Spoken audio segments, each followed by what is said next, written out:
Bonjour Luigi. Oui, bonjour. Bonjour. Voilà, votre question, elle est simple. Traitez-vous des idées intrusives avec les TOC et quelle différence avec une séance classique chez un psy, c'est ça, votre question, Luigi? Exactement, oui, c'est ça. Oui. Voilà, Daniel. La réponse va être assez simple puisque les psychologues généralement font ce qu'on appelle des thérapies linguistiques, donc vous allez parler, et les psychanalystes aussi d'ailleurs, etc. Or moi ici, la première séance, il faut quand même un peu parler parce que je dois quand même un peu savoir quels sont les symptômes, etc. Puis on place un certain nombre d'outils. Mais le voyage intérieur, après en parler, en fait, la personne elle est couchée sur une table. Il y a des choses un peu particulières parce que je travaille également les niveaux énergétiques avec les chakras, etc. Mais elle ne fait rien.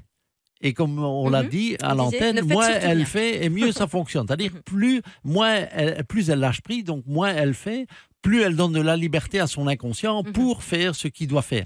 Alors, dans le cas des TOC, parce qu'ici, on est en train de discuter des TOC, on a fait une émission d'ailleurs sur Sylvie Honoré, avec Sylvie Honoré. Vous pouvez la revoir en podcast, évidemment, ou sur Oview.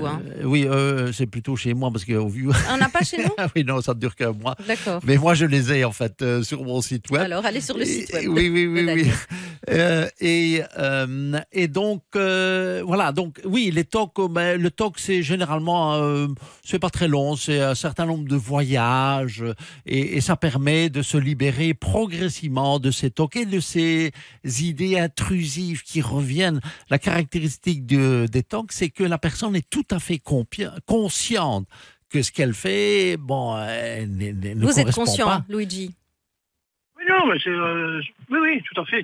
Oui. C'est pas pour moi personnellement, mais oui. D'accord. Oui. La personne est consciente. Mais la personne ne parvient pas à s'en débarrasser fait de ces TOC. Ce qui est peut-être encore plus compliqué quelque part, c'est de se dire je sais que ce que je fais est il y a un nocif enfermement. pour moi, mais Généralement, les gens qui ont des TOC, ils se renferment parce qu'ils se rendent bien compte que c'est pas approprié. Ils sont conscients et souvent l'entourage ne comprend pas en fait ce qui est derrière les TOC. Et alors il y a beaucoup de souffrance. Il y a beaucoup de souffrance derrière les TOC. Donc tout ça, il faut nettoyer toute cette souffrance. C'est comme s'il y avait un bug en fait dans les circuits neurologiques. Donc il faut déprogrammer et remettre le bon circuit neurologique. Enfin, j'utilise des mots simples. C'est ce que vous expliquez, en effet. Mais je dirais que c'est ça.